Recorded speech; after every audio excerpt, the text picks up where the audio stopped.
जर हवी तुम्हा सुंदर धरा हसरे गगन, ही सृष्टी घालते साद तुम्हा देते स्मरण। जर हवी तुम्हा सुंदर धरा हसरे गगन, ही सृष्टी घालते साद तुम्हा देते स्मरण। ही साद घालती झाडे कामध्ये थांबती वारे, हे पहा संपले पाणी मातीस दुखवले कोणी। ही जीवसृष्टी हा निसर्ग सुंदर मातीची पुण्याई, सांगती उद्याच्या पिढ्या म्हारे जपा जपा हिरवाई। थांबवू चला हे प्रदूषण, लाभू दे जगा संजीवन, या करू जतन वातावरण, रे चला जपू पर्यावरण। आपले पर्यावरण, आपले पर्यावरण, आपले पर्यावरण, आपले पर्यावरण।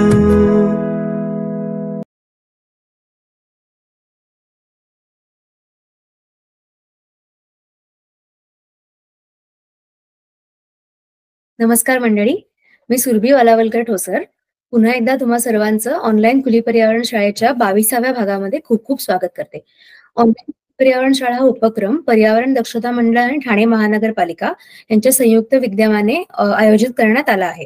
आणि आजचं जे सेशन आहे ते खूप स्पेशल आहे आपल्या सर्व कार्यकर्त्यांसाठी आणि सर्वांसाठीच, कारण आपली संस्था आहे ती 25 वर्ष पूर्ण करत आहे आणि त्या निमित्ताने आपण संस्थेची 25 वर्षाची वाटचाल आहे, कुठल्या कुठल्या प्रकारचे प्रकल्प सुरू केले किंवा त्याची वाटचाल आतापर्यंत कशी होती, आपल्याला एखादा प्रकल्प सुरू करताना नवीन अनुभव कुठल्या प्रकारचे आले, अशा या सगळ्या गोष्टींबद्दल आपण एक छान सेशन आज ऐकणार आहोत।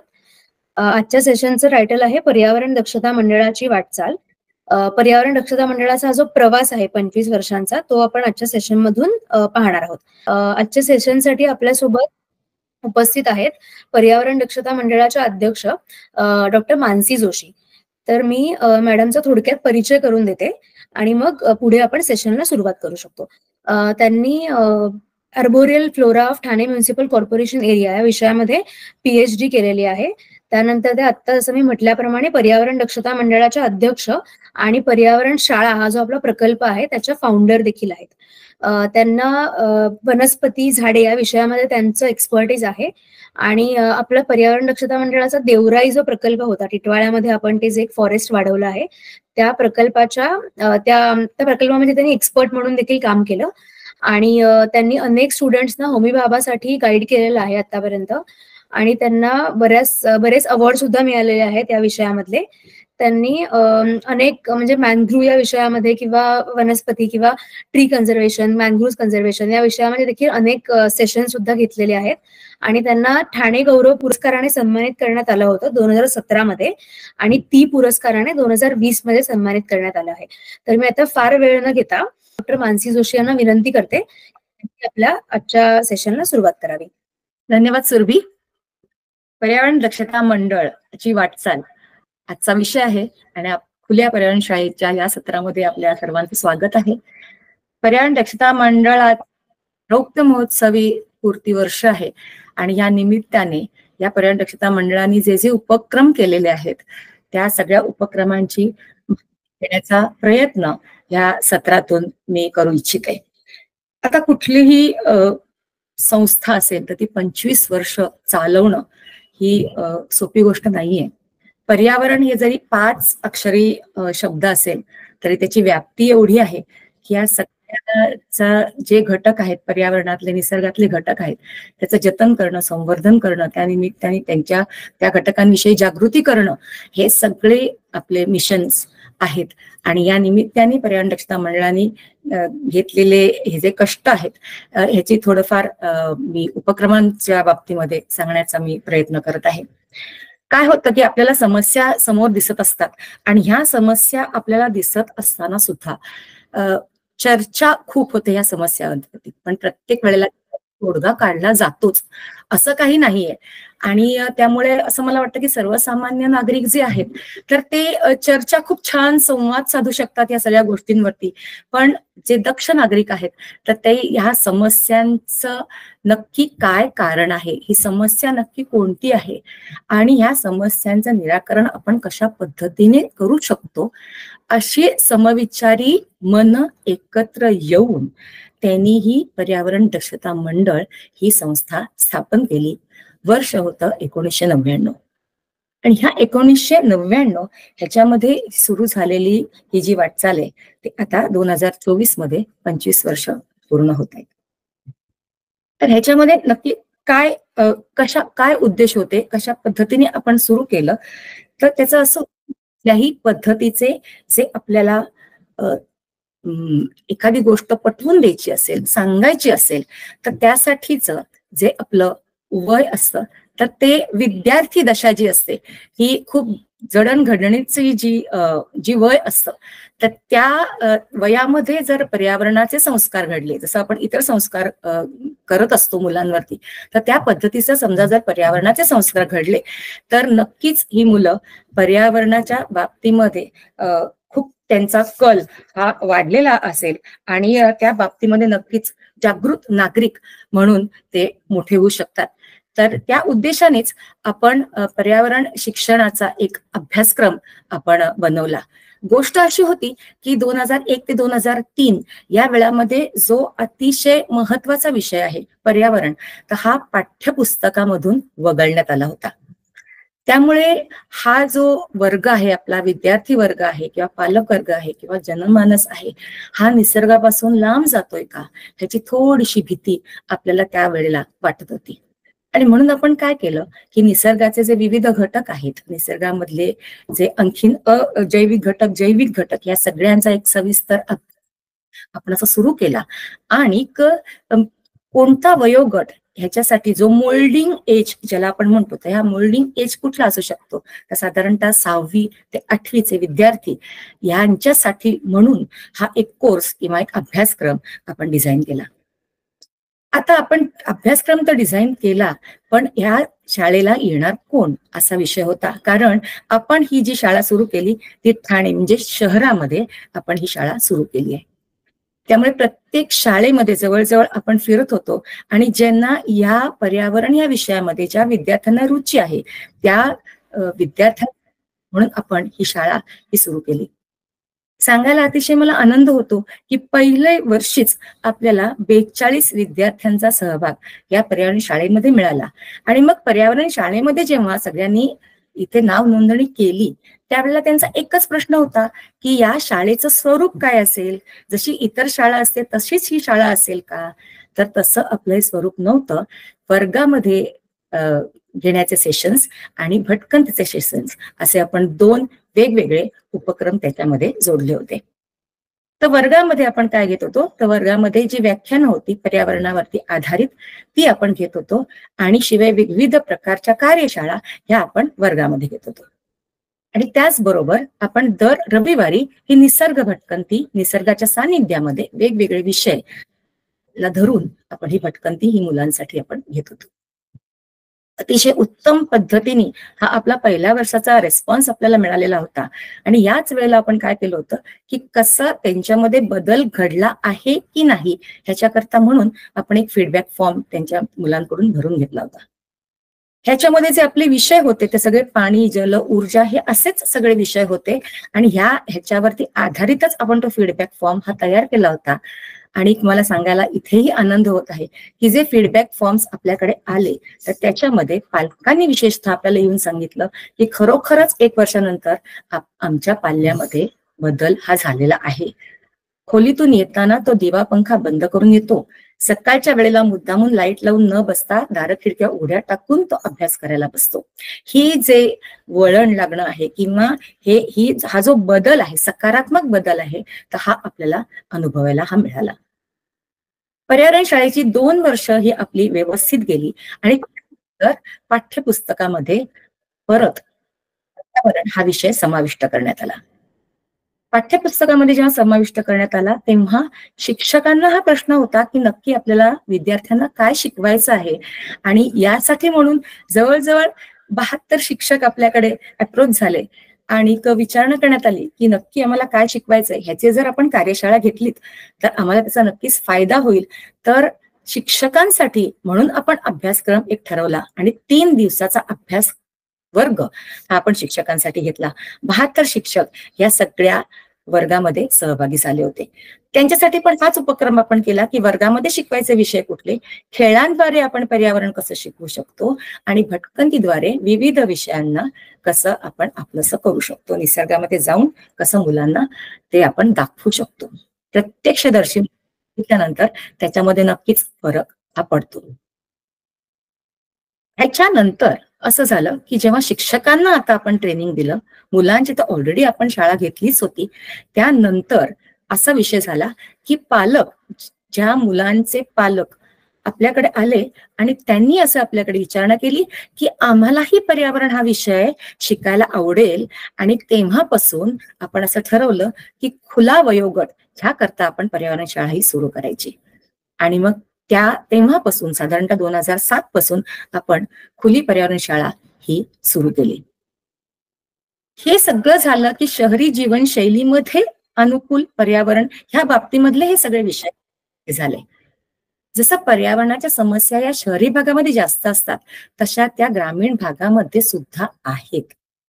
ग्रामीण भागांचं पर्यावरण हे वेगळं असतं, म्हणून तिथे समस्याच नाही तशातला भाग नाहीये, तर ग्रामीण समस्या ह्या वेगळ्या असतात आणि त्या ग्रामीण जीवनशैलीवरती आधारित मग आपण ग्रामीण पर्यावरण शाळा ही देखील सुरू केली. आता आपण जे बघतोय ती आता ही खुली पर्यावरण शाळा, त्याचं स्वरूप बदलत आता तंत्रज्ञानाचा वापर करून आता मी तुमच्या समोर ही पर्यावरण शाळेचं एक सत्र घ्यायला इथे बसले आहे. आता ह्याच पर्यावरण शाळेमध्ये फक्त वर्ग, शिक्षक आणि मुलं असं जर असेल तर तो विषय थोडासा कंटाळवाणा होऊ शकतो, आणि मुळातच पर्यावरण हा विषय निसर्गाच्या सानिध्यात शिकवला गेला तर त्याचं आकलन जास्त चांगल्या पद्धतीने होऊ शकतं. आणि म्हणूनच पर्यावरणाचे जे विविध घटक आहेत तर ते खेळीमेळीच्या वातावरणामध्ये हसत खेळत आपण पर्यावरण कसं शिकू शकतो याकरता आपण विद्यार्थ्यांकरता एक निसर्ग मेळा म्हणून एक मेळा आयोजित करत असतो. आता हा जो निसर्ग मेळा आयोजित करतो तर तो वन्यजीव सप्ताहाच्या निमित्ताने 2 ऑक्टोबर पासून 8 ऑक्टोबर पर्यंत या सप्ताहामध्ये आपण हा निसर्ग मेळा आयोजित करतोय. त्या निसर्ग मेळ्याचं वैशिष्ट्य काय, तर ते निसर्ग मेळ्याचं वैशिष्ट्य असं आहे की आपण जे कुठले दुर्मिळ प्राणी झालेले आहेत, दुर्मिळ घटक झालेले आहेत, म्हणजे RET ज्याला आपण म्हणतो की बाबा रेअर, एंडेंजर्ड आणि थ्रेटन अशा ज्या प्रजाती आहेत तर त्याच्यामधली कुठली तरी एक थीम आपण दरवर्षी ही सिलेक्ट करतो, तो विषय सिलेक्ट करतो आणि त्यावर आधारित आपला त्या वर्षीचा निसर्ग मेळा हे आपण ठरवतो. आता निसर्ग मेळा म्हटल्यानंतर तो निसर्गाच्या सानिध्यातच आपण हा सगळा मेळा घेत असतो. त्याच्यामधून मुलांच्या शिकण्यासाठीच्या कुठल्या गोष्टी असतात तर त्याच्यामधून प्रत्येक विषयामध्ये पर्यावरण आहे असं जर आपण म्हटलं तर एखादं सुंदर आपण कविता दिली आणि त्या कवितेवरती मुलांनी चित्र काढायचं आहे. ह्या कवितेवरती चित्र काढणं हे सुद्धा एक पर्यावरणाचा अभ्यास आहे. बर्ड कॉल्स किंवा आपण जेव्हा जंगल भटकंती आपण घेत असतो तर तेव्हा बर्ड कॉल्स किंवा विविध पक्ष्यांचे गोड सुमधुर आवाज जेव्हा आपण ऐकतो तर ह्या कोणत्या पक्षाचा कोणता आवाज आहे ह्याच्यामधून सुद्धा आपण पर्यावरण शिकवत असतो. किती प्रकारच्या वनस्पती या जंगलामध्ये आहेत किंवा आजूबाजूला आहेत हे सुद्धा आपण एका प्रकारचं पर्यावरणाचं शिक्षणच आपण घेत असतो. त्यामुळे झाडे ओळखा स्पर्धा आपण घेतो, त्याच्यानंतर आपण चित्रकला स्पर्धा घेतो, त्याच्यानंतर 1 मिनिट कार्यशाळा आपण घेतो, जंगलामध्ये आपण खजिना शोध अशा गोष्टी घेतो. आणि हे सगळं सुंदर निसर्ग आपण अगदी कॅमेरामध्ये बंदिस्त करण्यासाठी म्हणून आपण फोटोग्राफी स्पर्धा सुद्धा घेत असतो. मुलांचा अतिशय आवडता विषय म्हणजे फोटोग्राफी, कारण आपल्याला कॅमेरा हातात मिळतो, आपल्याला मोबाईल हातात मिळतो आणि आपण आता तो फोटो काढायचा असतो. आजकाल डिजिटल गोष्टी असल्यामुळे त्याला मर्यादा काही नसते, त्याच्यातले तुम्हाला फोटो जे तुम्हाला आवडतात ते फोटो चूज करायचे आणि तुम्ही तुमच्या त्या जजना द्यायचे असतात. अशा पद्धतीची ही शाळा किंवा हा निसर्ग मेळा आपण हा आयोजित करत असतो. ह्याच्यामधली एक अतिशय महत्वाची स्पर्धा ती म्हणजे पथनाट्य स्पर्धा. गटानुसार ही जी स्पर्धा होते त्याच्यामध्ये खरोखरच शाळा इतकी प्रॅक्टिस करून घेतात, मुलांची इतका सराव करून घेतात आणि ते इतक्या चांगल्या पद्धतीने त्या विषयाची मांडणी करतात की खरोखरच ती वाखाणण्याजोगी असते. निसर्ग मेळ्याबरोबरच आपण जे आता मगाशी उल्लेख केला निसर्ग भटकंतीचा, तर ही निसर्ग भटकंती सुद्धा एक प्रकारचं खूप सुंदर शिक्षण हे आपण पर्यावरणाच्या सानिध्यात किंवा निसर्गाच्या सानिध्यामध्ये आपण घेत असतो आणि पर्यावरण शिकत असतो. तर निसर्ग भटकंती कुठल्या कुठल्या विषयावर आपण आयोजित करत असतो, तर निसर्ग भटकंती म्हणजे एकतर वनस्पतींची ओळख, कीटकांची ओळख, पक्षी निरीक्षण, शिकारी पक्षी निरीक्षण, सरपटणारे प्राणी जे असतात त्यांचं निरीक्षण करणं, अशा अनेक प्रकारच्या आपण निसर्ग भटकंती या विविध ठिकाणी क्षेत्रभेटी करत असतो. आणि ह्याच्यातूनच आपल्याला अनेक गोष्टी ह्या कळत सुद्धा असतात, समजत असतात. आता जेव्हा आपण जंगल भटकंती म्हणून फक्त म्हणत असतो तर तेव्हा आपल्या सगळ्यांनाच एक आवडीचा विषय असतो, तो म्हणजे सुकलेली पानं जंगलामध्ये पडलेली असतात त्याच्यावरून कर कर कर कर आवाज करत चालणं. आपल्या सगळ्यांना ते आवडतं, आपण ते सगळं अनुभव करत असतो, आपल्याला त्याचा आनंद होतो. पण हाच आनंद जेव्हा आपण एखादं फोटोग्राफीसाठी म्हणून आपण जात असतो किंवा आपल्याला पक्ष्यांचा फोटो काढायचा आहे, ह्याच वेळेला आपल्याला आदेश असा असतो की तुमचे जेव्हा जंगल भटकंती करतात तेव्हा तुमचे कपडे कुठल्या पद्धतीचे पाहिजेत, तुमचा बुटांचा आवाज होता कामा नये, कारण त्या पक्ष्यांना त्याचा डिस्टर्बन्स होईल, ते पक्षी तुमच्या कॅमेऱ्यामध्ये बंदिस्त होऊ शकत नाहीत, ते पक्षी उडून जातील.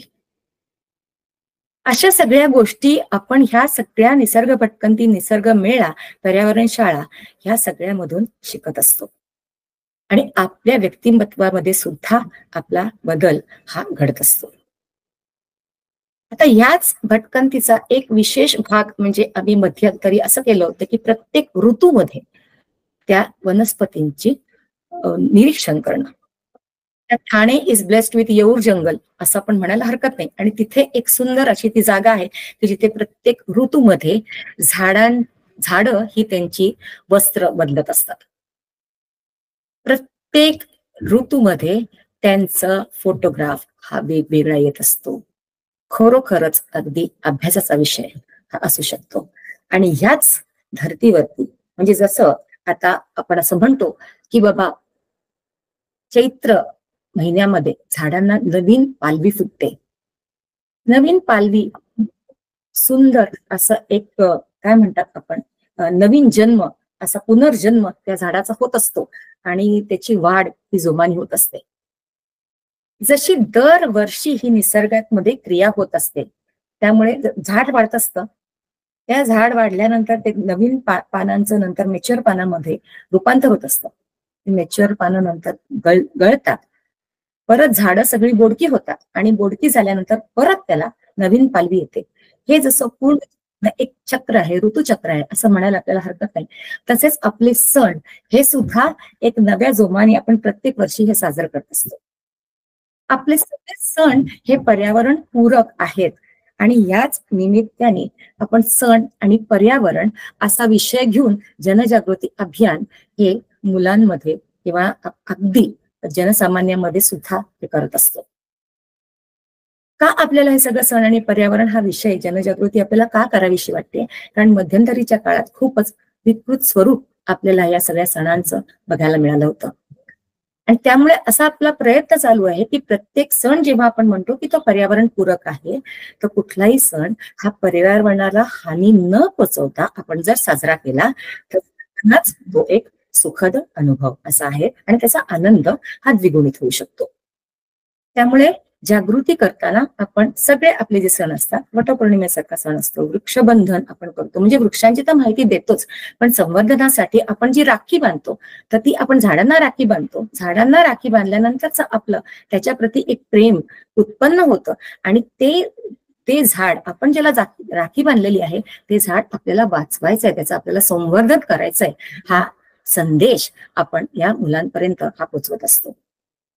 आणि अनुभव असा आहे की एकदा आपण झाडाला राखी बांधली की त्या प्रत्येक मुलाचं लक्ष आपण राखी बांधलेल्या झाडाकडे इतकं कटाक्षाने जात असतं की त्या झाडाला काही झालं नाही ना, एवढं प्रेम, एवढं बॉन्ड त्या झाडाच्या विषयी निर्माण होतो. तसाच मुलांचा आणि सगळ्यांचाच आवडता सण म्हणजे होळी आणि रंगपंचमी.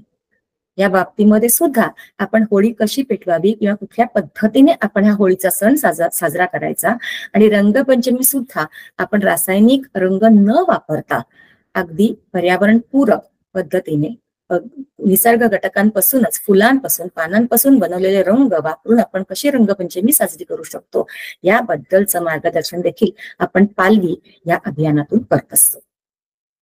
आता काही सण हे 1 दिवसाचे असतात, काही सण हे जास्त दिवसांचे असतात. पण ह्या सगळ्या पर्यावरण घटकांचं जेव्हा वैशिष्ट्यपूर्ण आपण काही दिवस हे आपण महत्व त्याचं पटवून देण्यासाठी आपण त्याचा उपयोग करत असतो. जसं की वसुंधरा दिन, जैवविविधता दिन, मृदा दिन, व्याघ्र दिन, ह्या सगळ्या दिनांचं जे वैशिष्ट्य आहे ते त्या दिनाला ते जे घटक आहेत ते आपल्या परिसंस्थेमध्ये, आपल्या पर्यावरणामध्ये त्यांचं काय महत्व आहे या संबंधीचं आपण त्यांना जागरण, त्या संबंधीची जागृती ही आपण करत असतो.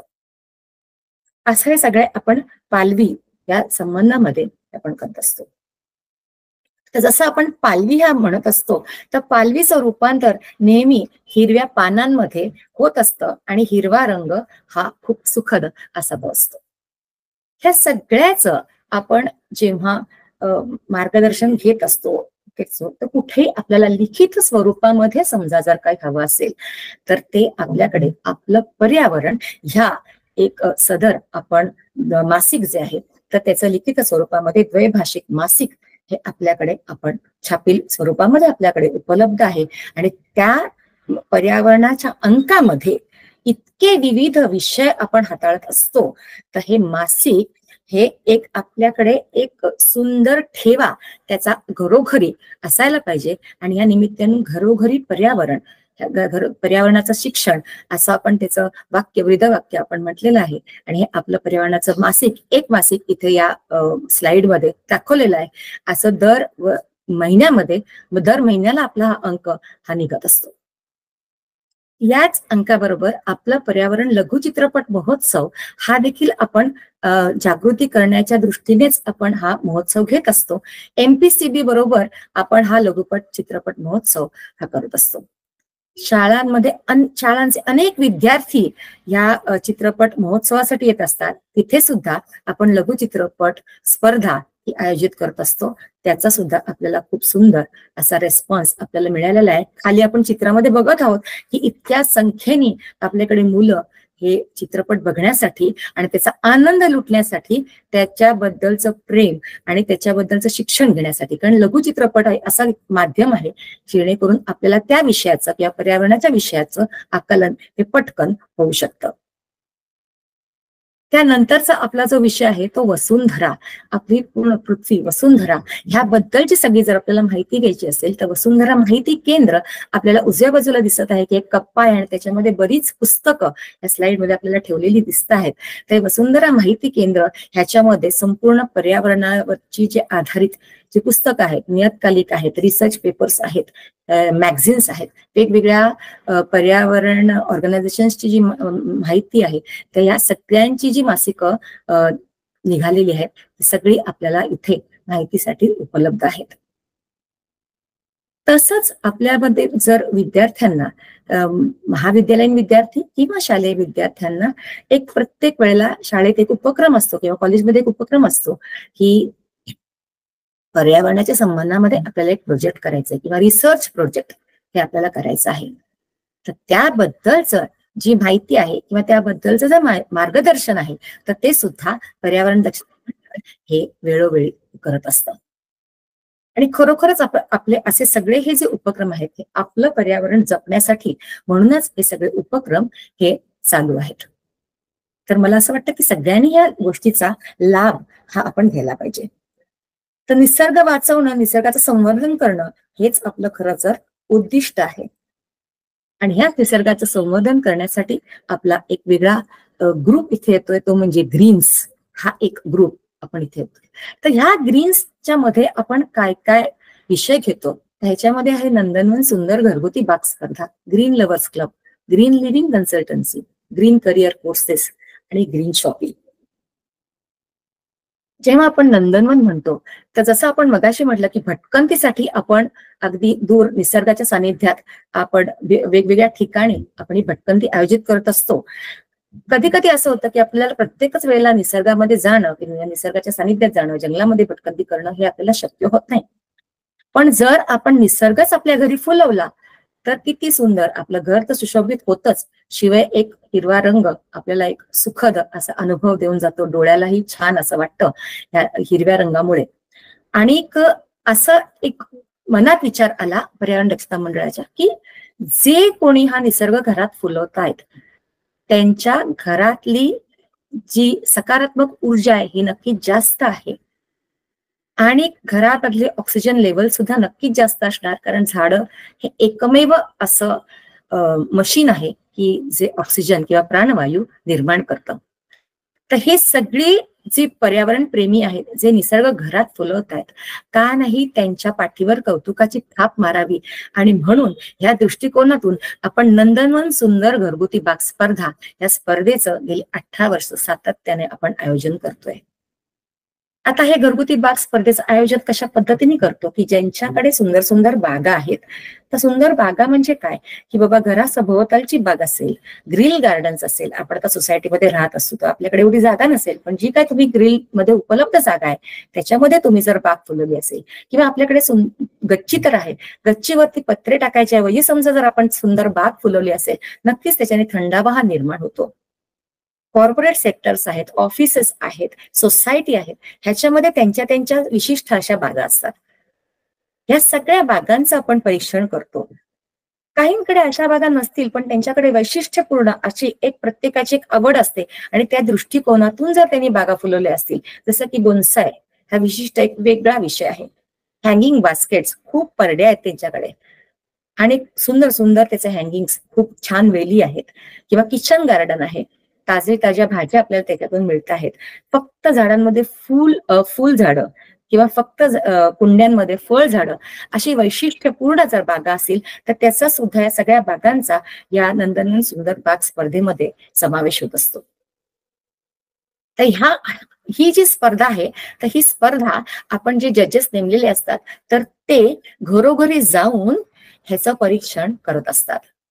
त्या बागांचं निरीक्षण करणं, परीक्षण करणं, त्यांना मार्क देणं, त्याच्यामध्ये त्यांचे जर काही प्रश्न असतील तर त्या प्रश्नाचं उत्तर देणं आणि त्यांची बाग नीट त्या पद्धतीने ही फुलवली जाते का ह्याच्यासाठी त्यांना मार्गदर्शन ही करत असतात. डोंबिवलीमध्ये ही स्पर्धा गेली 4 वर्ष आयोजित होते, ठाण्यामध्ये ही गेली 18 वर्ष आयोजित होते आणि कल्याण, अंबरनाथ, टिटवाळा इथे सुद्धा या स्पर्धा आपण आयोजित करत असतो. गेली 2 वर्ष ठाण्यामध्ये आपण ठाणे म्युनिसिपल कॉर्पोरेशन बरोबर ही स्पर्धा आपण आयोजित करत आहोत. साधारण ही स्पर्धा डिसेंबर महिन्यामध्ये आयोजित केली जाते ठाण्यामध्ये आणि डोंबिवली कल्याणमध्ये जानेवारी या महिन्यामध्ये ही स्पर्धा आयोजित केली जाते. आता जेव्हा जजेस, परीक्षक हे जेव्हा बागा बघायला जातात तेव्हा अनेक प्रश्न किंवा अनेक विषय हे आपण संवाद साधत असतो या सगळ्या गोष्टींमुळे. आणि त्याच्यामध्ये एक विषय असं सातत्याने आम्हाला पहिल्या काही वर्षांमध्ये हा विचारला जात होता की आपण वर्षातून एकदा या सगळ्या गोष्टींसाठी आमच्याकडे येता, आम्हाला मार्गदर्शन करता आणि नंतर परत पुढच्या वर्षी आपली भेट होते.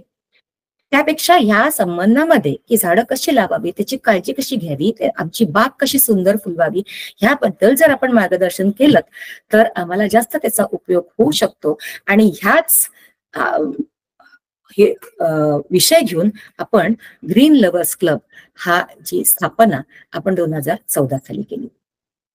ग्रीन लव्हर्स क्लब हे फक्त अर्बन गार्डनिंग ह्याच्यामध्ये आपण मर्यादित हा विषय ठेवलेला आहे. म्हणजे काय तर शहरामध्ये आपण बागा जी उपलब्ध जागा आहे तर त्याच्यामध्ये आपण बागा कशा फुलवू शकतो, कुंड्यांमध्ये जास्तीत जास्त या बागा आपण कशा पद्धतीने लावू शकतो ह्याची शास्त्रोक्त माहिती आपण या कोर्समध्ये देत असतो.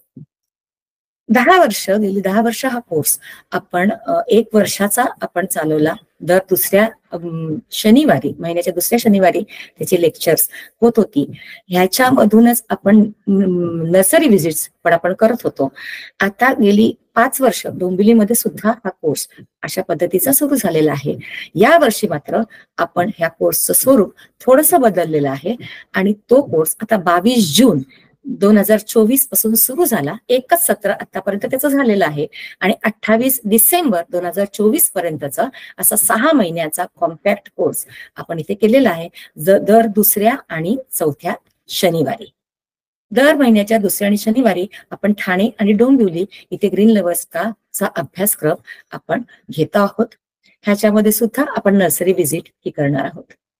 ग्रीन लव्हर्स क्लबचे जे सभासद होतात ते इतके उत्साही असतात की फक्त ग्रीन लव्हर्स क्लबचं आपण अभ्यासक्रम पूर्ण केला आणि ते बाजूला झालेत असं न होता कायमस्वरूपी एक नातं ज्याला आपण म्हणतो तर ते आपलं निर्माण झालेलं आहे. आणि फक्त याच कोर्सच्या संबंधात नाही, पर्यावरण दक्षता मंडळाच्या अनेक उपक्रमांमध्ये ही सगळी मंडळी ही सहभागी होत असतात. अगदी स्वागत यात्रा असू देत किंवा ठाणे म्युनिसिपल कॉर्पोरेशनचं वृक्षवल्ली हे असू देत, ही दिवस रात्र जवळजवळ 1-1.5 महिना आपल्या इथे ही सगळी माणसं अगदी तन मन धनाने इथे काम करत असतात आणि त्याचा त्यांना आनंद आहे. कुठल्याही प्रकारचं बर्डन न घेता ही सगळी मंडळी काम करत असतात. डोंबिवलीला देखील निसर्गोत्सव जो होतो त्याच्यामध्ये सुद्धा ग्रीन लव्हर्स क्लबचा खूप मोठा सहभाग असतो आणि तिथे सुद्धा जी नववर्ष स्वागत यात्रा असते तिथे सुद्धा या सगळ्या मंडळींचा हा सहभाग असतो. हे सगळं आपण करत असताना जेव्हा आपण त्यांना ही सगळी मॅनेजमेंट शिकवत असतो की बाबा खत कसं बनवायचं, घरच्या घरी खत कसं बनवायचं किंवा घरच्या घरी आपण पाण्याचं उपयोग हा कसा कमीत कमी करू शकतो, ह्या सगळ्याचा म्हणून एक आपण उपक्रम कन्सल्टन्सी ही जी घेतो ती ग्रीन लिव्हिंग कन्सल्टन्सी या स्वरूपामध्ये आपण मार्गदर्शन देखील करत असतो. आता अनेक वेळेला नंदनवन स्पर्धेमध्ये आपण विचारत असतो की तुम्ही कुठलं पाणी झाडांसाठी वापरता, तुम्ही कुठलं खत या झाडांसाठी घालता, त्याच्यामध्ये तुम्ही तुमच्याकडे जे पाणी येतं, तुम्ही जे पाणी वापरता तर ते सौर ऊर्जेचं वरती चालणारं सौरजल आहे का, तसे विविध प्रश्न आपण विचारत असतो आणि सगळ्याची उत्तरं अनेक वेळेला हो असतात, अनेक वेळेला नाही सुद्धा असतात. तर पर्यावरण दक्षता मंडळाचा आणखीन उपक्रम तो म्हणजे ग्रीन लिव्हिंग कन्सल्टन्सी. पावसाच्या पाण्याचं संकलन कसं करायचं, सांडपाणी जल पुनर्चक्रण म्हणजे वेस्ट वॉटर रिसायकलिंग, कचरा व्यवस्थापन म्हणजे वेस्ट मॅनेजमेंट, गांडूळ खत निर्मिती, वर्मी कंपोस्टिंग, सौर जल, सोलार वॉटर, अशा अनेक विविध प्रकल्पासाठी पर्यावरण दक्षता मंडळाकडून आपल्याला सल्ला, मार्गदर्शन आणि व्याख्याने ही आयोजित केली जातात. ह्याचाच एक पुढचा भाग म्हणून आपल्याला समजा जर आपण संधी शोधत असू, अनेक वेळेला नोकरी व्यवसाय याच्यासाठी जर आपण संधी आपल्याला मिळत नसतील तर एक ग्रीन करिअर कोर्स नावाचा उपक्रम देखील आपण करत असतो की आज पर्यावरण क्षेत्रामध्ये सुद्धा इतक्या संधी उपलब्ध आहेत. एकच आहे की you need to grab the opportunity. आपल्याला कळलं पाहिजे की आपल्याला व्यवसाय कशामध्ये आपल्याला करता येईल आणि ती अपॉर्च्युनिटी किंवा ती जी संधी आहे त्या संधीचा आपण फायदा हा आपल्याला घ्यायला पाहिजे. पर्यावरण दक्षता मंडळ कायम हे असे कोर्सेस हे आयोजित करत असतात. ग्रीन करिअर कोर्सेस बद्दल लवकरच आपल्याला माहिती मिळेल.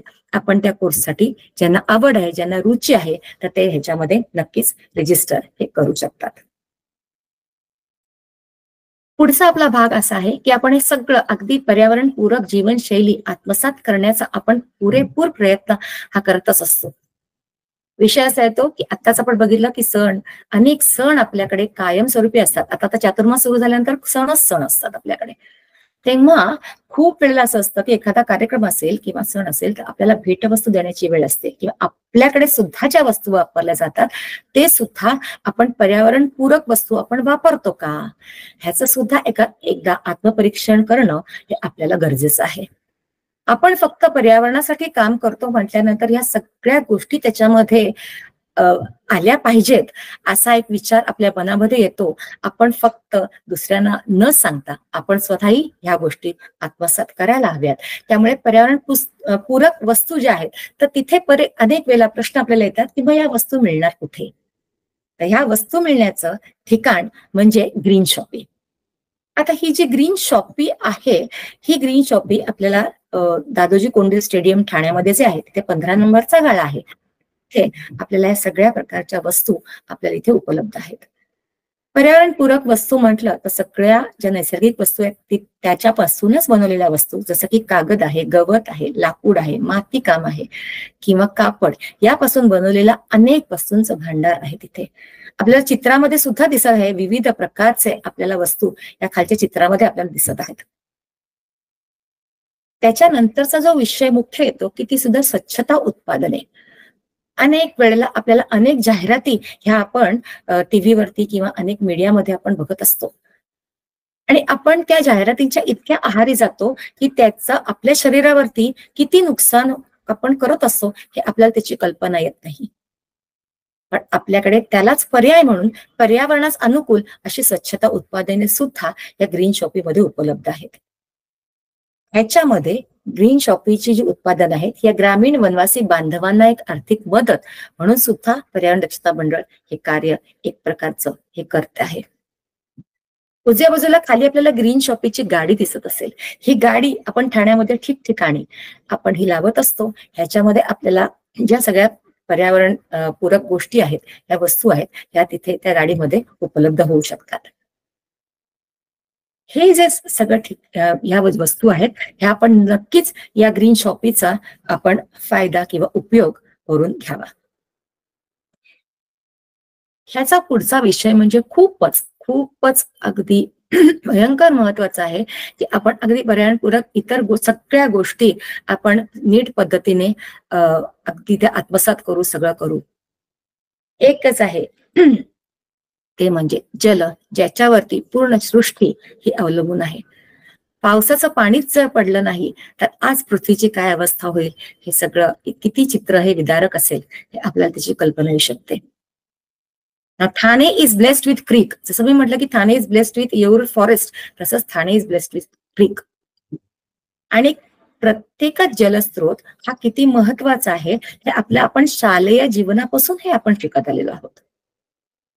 आता जी आपल्याला लाभलेली जी खाडी आहे तर ती खाडी ही स्वच्छ ठेवण्याचं काम हे आपल्या सगळ्या लोकांचं आहे, आपल्या सगळ्या पर्यावरणप्रेमी मंडळाचं आहे, सगळ्या ठाणेकरांचं आहे. आणि म्हणूनच आपण स्वच्छ खाडी अभियान, कारण खाडी हा इतका महत्वाचा भाग आहे की त्याच्यामध्ये आपल्याला पुरेपूर जैवविविधता ही उपलब्ध असते आणि त्याच्यावरती अभ्यासही करता येतो. आपल्या परिसंस्थेसाठी सुद्धा किंवा जी खाडी परिसंस्था आहे त्याच्यासाठी सुद्धा त्याचा उपयोग होत असतो. आणि ही खाडी स्वच्छ ठेवण्याचं जे अभियान किंवा ही जी चळवळ आहे तर ही चळवळ सुद्धा आपण खूप आधीपासून ही सुरू केलेली आहे. त्याचं खूप चांगलं स्वरूप आता आपल्याला बघायला मिळतं आहे आणि ही चळवळ पुढेही आपण कायम सुरू ठेवणार आहोत. ह्याच जलसाक्षरतेच्या उपक्रमामध्ये आणखीन एक महत्वाचा उपक्रम येतो, तो म्हणजे आता आपल्याला खाडी म्हटल्यानंतर तिथे खारफुटी वन हे येणारच आहे. तर पाणथळ भूमी दिन आणि खारफुटी दिन असे दोन वैशिष्ट्यपूर्ण दिन हे जे दिवस असतात तर त्याबद्दलची सुद्धा जागृती ही आपण त्या दिवसाला करत असतो. खारफुटी दिन हा 26 जुलै म्हणून घोषित झालेला आहे आणि या वर्षीचं 26 जुलैचं जे लेक्चर आहे तर ते आपले सीपीटी कॉलेज नवी मुंबई इथे होणार आहे.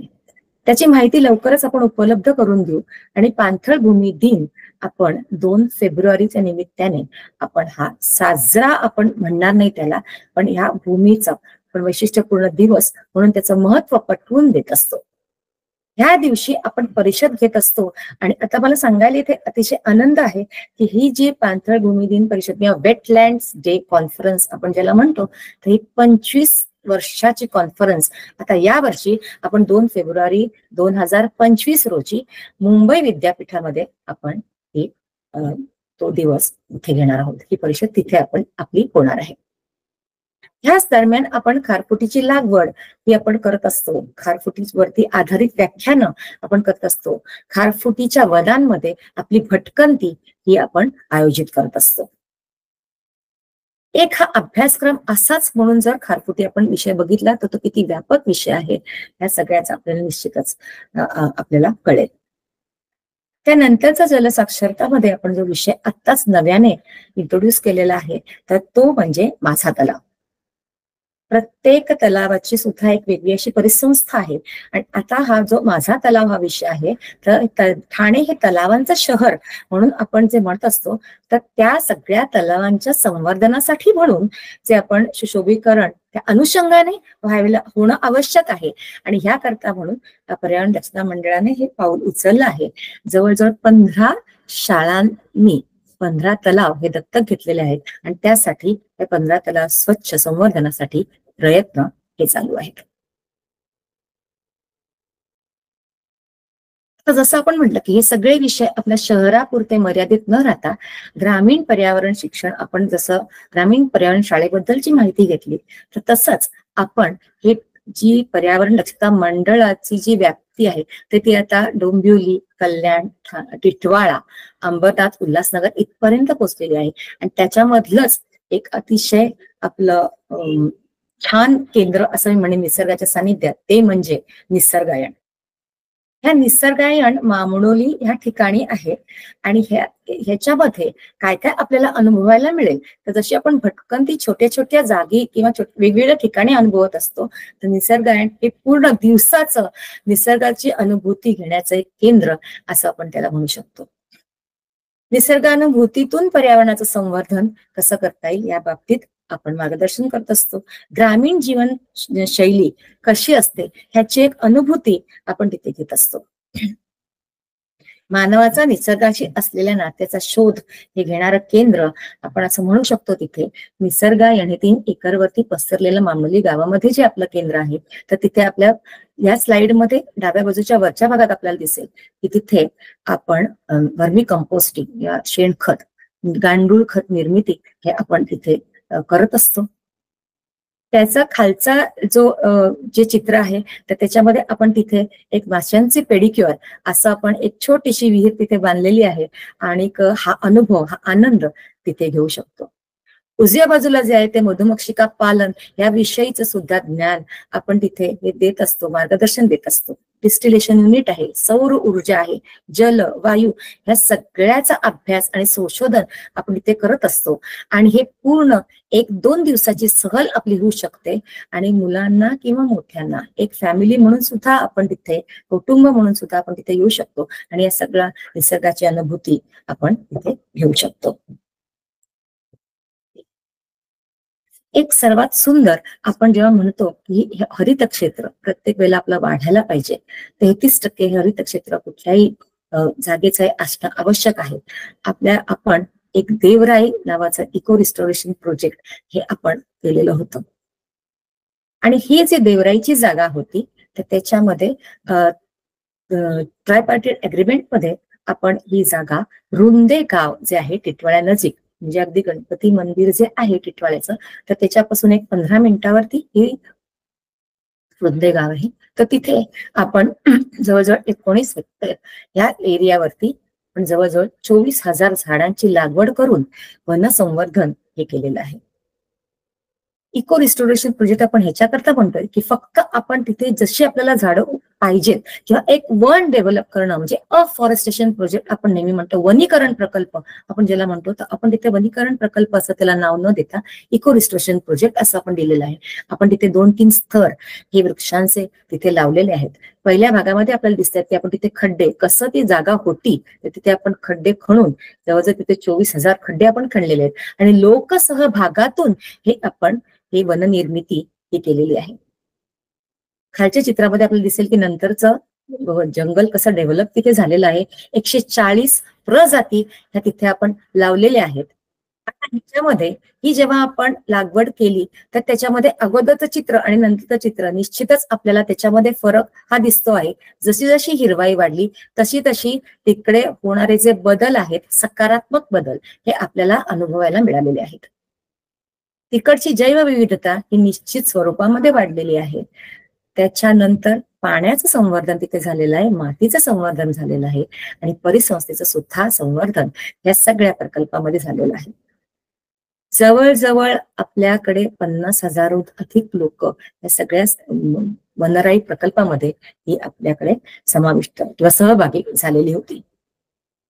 आताचा जो आपल्या ह्याच्यानंतर हा ट्रायपार्टिट करार जो आपला होता हा 7 वर्षाचा करता होता, पण ह्याची सुरुवात जी आपण केली, जसं आता मगाशी आपण निसर्गायणी केंद्र बघितलं तर तिथे आपण अगोदरच 12,000 वनस्पतींची म्हणजे रोपांची लागवड केली होती आणि ही सगळी आपण रोपं ही आपल्या वनराईमध्ये तिथे आपण ही लावलेली आहेत.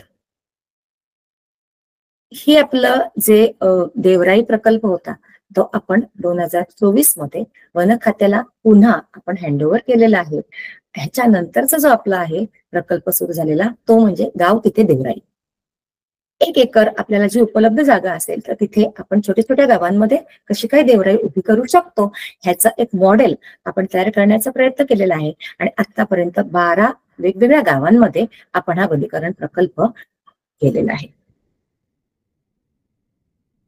या सगळ्या प्रकल्पांसाठी म्हणून किंवा हे सगळं इतका जो 25 वर्षाचं हे सगळे उपक्रम आपण जे करू शकलो तर त्याच्यामध्ये थिंकिंग ऍक्टिंग हे दोन्ही विषय त्याच्यामध्ये होते की आपल्याला समस्या दिसते या सगळ्या ह्याच्यावरती आपल्याला हे करायचं आहे आणि ह्या सगळ्या गोष्टींमध्ये आपलं जो प्रोजेक्ट आहे तर ते आपले उपक्रम सातत्याने टिकून ठेवून त्याच्यामध्ये सकारात्मक बदल हे घडवून आणायचे आहेत.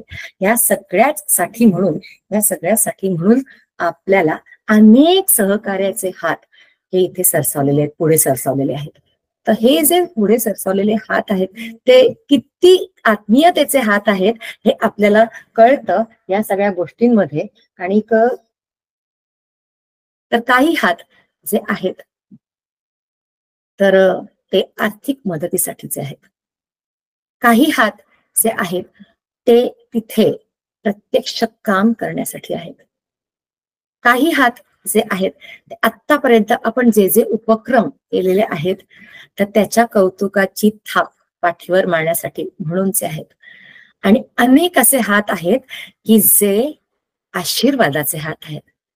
ह्या सगळ्या वेगवेगळ्या प्रकारच्या हे सगळे जे हात आपल्या बरोबर जोडले गेलेले आहेत ह्यांचं जे 25 वर्षाचं बॉन्डिंग आहे त्याच्यामुळे आपला हा प्रवास जो आहे तो खडतर नक्कीच होता, पण तरी सुद्धा आपण सगळ्या त्या खडतर प्रवासावरती मात करू शकलेलो आहोत.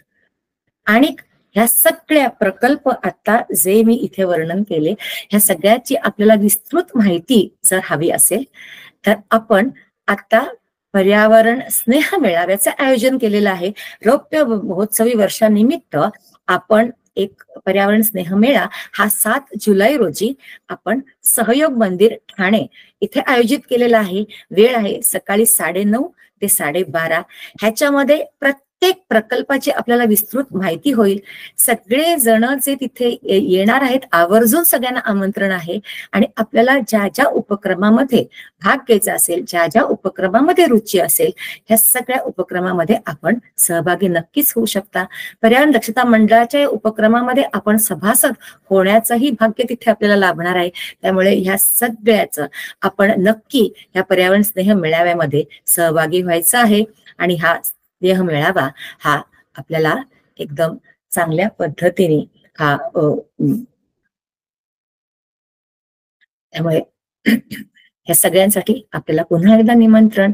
आणि इथेच मी थांबते. आपल्या सगळ्यांच्या सहकार्याने ही वाटचाल पुढे सुकर होणार आहे ही खात्री आहे. नमस्कार. खूप खूप धन्यवाद मानसी मॅडम. आज तुम्ही सर्वांना आपल्या पूर्ण पर्यावरण दक्षता मंडळाचा 25 वर्षाचा प्रवास कसा होता याविषयी अतिशय रंजक पद्धतीने माहिती सांगितली. मी आपल्या पार्टिसिपंट्सना विनंती करते की ज्यांना काही प्रश्न असतील तर त्यांनी स्वतःला अनम्यूट करून ते विचारायला हरकत नाही. मानसी, मला वाटतं 4ला आपण जे कागद शिल्प चालू केलं होतं त्याचा उल्लेख राहिला आहे. हो, कागद शिल्पाचा उल्लेख आपण राहिला. सगळे उपक्रम ह्या इतक्या कमी वेळामध्ये सगळं सांगणं जरा थोडंसं जिकिरीचं काम होतं. तर त्यामुळे आपण या पर्यावरण स्नेह मेळ्यामध्ये सगळीच प्रदर्शनी आपण मांडलेली आहे. जवळजवळ 30 एक आपले उपक्रम तिथे असणार आहेत, त्याची माहिती होणार आहे. कागद शिल्प आपण हा जो आहे उपक्रम आपण सुरू केलेला होता एक प्लास्टिकला पर्याय म्हणून हा विषय होता. कागद शिल्पाचा उपक्रम. आणि आपण पहिले न्यूजपेपर म्हणजे वर्तमानपत्राच्या पिशव्या आपण सगळ्या विद्यार्थ्यांना बनवायला शिकवल्या होत्या. त्याच्यानंतर ब्राऊन पेपर बॅग्स, की प्लास्टिक आपण कुठल्याही परिस्थितीमध्ये वापरायचं नाहीये आणि प्लास्टिकला पर्याय म्हणून आपण या कागद शिल्पाचा उपक्रम केला होता. त्याच्यानंतर आपण काही मूर्त्या सुद्धा आपण बनवलेल्या आहेत किंवा काही एक छोटंसं मोठं टॉयज सुद्धा आपण बनवलेली आहेत त्याच्यामध्ये कागद शिल्पाच्या गोष्टीपासून. पण जसं जसं आपल्याला कळलं की त्याच्यामधली जी शाई आहे ती थोडीफार प्रमाणामध्ये पर्यावरणाला घातक आहे, तेव्हा आपण हा उपक्रम थांबवला आहे. धन्यवाद. अजून कोण? अच्छा, प्रेमानंद शानबाग सर, तुमचा प्रश्न विचारू शकता. माझा प्रश्न असा आहे की पर्यावरण दक्षता मंडळाचं कार्यक्षेत्र फक्त ठाणे शहर आहे का की अजून कोणता एरिया तुमच्या कार्यक्षेत्रामध्ये येतो? उदाहरणार्थ नवी मुंबई, असं मला विचारायचं आहे. हो, नवी मुंबईमध्ये सुद्धा आपली व्याख्यानं होतात अनेक कॉलेजेसमध्ये, सोसायटीमध्ये. नवी मुंबईमध्ये सुद्धा होतात. आताचा आपला जो ह्याचा मॅनग्रुव्ज डेचा कार्यक्रम आहे तो नवी मुंबईच्या एका कॉलेजमध्येच आहेत. आणि इथे तर आपलं मामनोलीपर्यंत सगळं क्षेत्र हे पसरलेलं आहे आपलं. फक्त ठाणे ही आपली ठाणे बेस्ड ऑर्गनायझेशन आहे. इथे आपलं सुरू झालं. आपलं डोंबिवलीला ऑफिस आहे, ठाण्याला ऑफिस आहे, मामनोलीला केंद्र आहे आपलं. मला असं वाटतं की नवी मुंबईमध्ये तुमच्या मंडळाचं काम वाढवायला खूप वाव आहे असं मला वाटतं. नक्कीच. कार्यकर्ते असतील किंवा काय वाढवायला चान्स आहे असं मला नक्की वाटतं. हो, आपण वाढवायला सुरुवात केलेली आहे. तिथेही गेल्या वर्षी आपण तिथे लेक्चर्स घेतली होती, यावर्षी तिथून आपण सुरुवात केलेलीच आहे. तर आपण जे काम करतो ह्याचं मल्टिप्लायर इफेक्ट कसं करता येईल,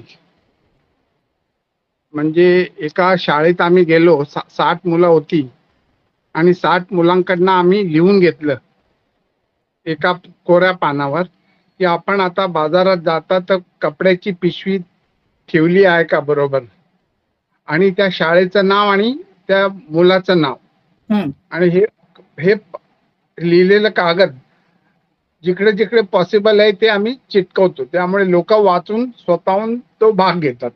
बरोबर. असं काय काय करता येईल?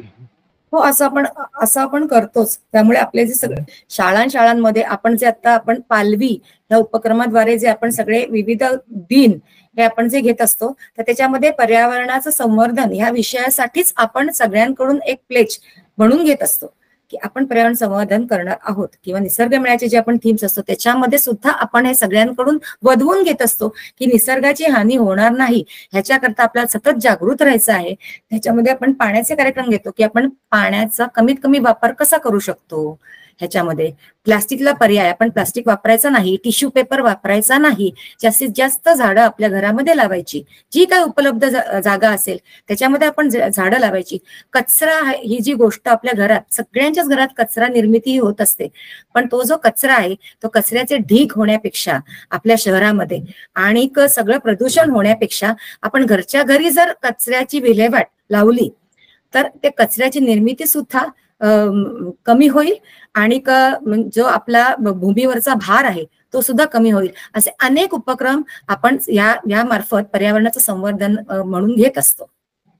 देवळातली फुलं असतात ना, ती वेस्ट होऊन जातात. किती प्रयत्न करून सुद्धा त्याच्यासाठी कसं काय करता येईल आपल्याला? एखादा मॉडेल प्रोजेक्ट करता येईल का?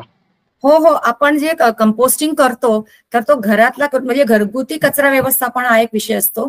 त्याच्यानंतर जे आता गणपती उत्सव असतो, गणेशोत्सव असतो, तर त्याच्यामध्ये जे निर्माल्य असतं तर त्या निर्माल्याचं पासून जे खत निर्मिती असते त्याचं सुद्धा आपण प्रशिक्षण देत असतो. ठीक आहे, ओके. एक राजू पाटील सरांची कमेंट आली आहे. NCC NSS मधील विद्यार्थी तसेच सर्व क्रिकेट खेळणाऱ्या तरुण मुलांना आणि खेळातील आपल्या मंचाशी संलग्न करण्याचा प्रयत्न करायला हवा. हो, जरूर. येस, राजू पाटील सर, एक तुमच्या माहितीसाठी फक्त ऍड करू इच्छिते की आपले जे उपक्रम असतात जे आपण कॉलेजमध्ये किंवा शाळांमध्ये करतो तर त्याला आपण बऱ्याचदा व्हॉलेंटियर्स म्हणून NCC आणि NSS चे विद्यार्थी आपल्या सोबत असतात आणि त्यांना आपण म्हणजे त्यांच्यापर्यंत पण तो विषय पोहोचतो आणि ते जेव्हा व्हॉलंटियर म्हणून येतात तेव्हा तो अजून जास्त चांगल्या प्रकारे त्यांच्यापर्यंत पोहोचतो आणि तिथे तरुण मुलांना किंवा शाळांमधल्या मुलांना देखील त्यांच्यापर्यंत तो विषय पोहोचवतात. तर त्यामुळे हे NCC आणि NSS हे आपल्या संस्थेचा भाग आहेत, पण अजून मोठ्या प्रमाणावरती आपण नक्कीच त्यांना इन्व्हॉल्व्ह करायचा प्रयत्न करूया. अजून काही प्रश्न नसतील तर आपण आजच्या सेशनमध्ये इकडे थांबूया. फक्त मी पुढच्या 3 सेशनची अनाउन्समेंट करते आणि त्यानंतर आपण आजचं सेशन इकडे थांबू. पुन्हा एकदा मानसी मॅडमचे खूप खूप धन्यवाद. पुढचे 3 सेशन्स मी सांगते. 11 जुलैला पॉप्युलेशन डे असतो, लोकसंख्या दिन. त्याच्या निमित्ताने आपण 12 जुलैला लोकसंख्या आणि पर्यावरण अशा विषयावरती सेशन ठेवलं आहे डॉक्टर अपर्णा कुलकर्णी यांचं. त्यानंतर 19 जुलैला सर्पदिनाच्या निमित्ताने अभय पावगी यांचं स्नेक अवेअरनेस किंवा त्यांना सर्प रेस्क्यू करताना कशा प्रकारचे अनुभव आले किंवा पक्षी रेस्क्यू करताना कशा प्रकारचे अनुभव आले या संदर्भात आपण सेशन ठेवलं आहे. आणि 26 तारखेला जागतिक खारफुटी दिन असल्या कारणाने आपण खारफुटीचे महत्व आणि खारफुटी दिन कशा प्रकारे साजरा करू शकतो किंवा खारफुटी दिनाचं प्रत्येक वर्षाची थीम काय असते तर या सर्वांबद्दल आपण हेमंत कारखानीस यांचं सेशन ठेवलं आहे. तर या पुढच्या 3ही सेशन्सना तुम्ही सर्वांनी नक्की उपस्थित राहावे अशी सर्वांना विनंती. आणि पुन्हा एकदा पर्यावरण दक्षता मंडळाच्या अध्यक्ष डॉक्टर मानसी जोशी यांचे मनपूर्वक आभार की त्यांनी आज आपल्याला इतक्या छान पद्धतीने पर्यावरण दक्षता मंडळाचा प्रवास सांगितला. आणि सर्वांना विनंती आहे या निमित्ताने की आपल्या रविवारच्या कार्यक्रमाला सर्वांनी मोठ्या संख्येने उपस्थित राहावे आणि आपल्या सर्व कार्यकर्त्यांचा उत्साह वाढवावा.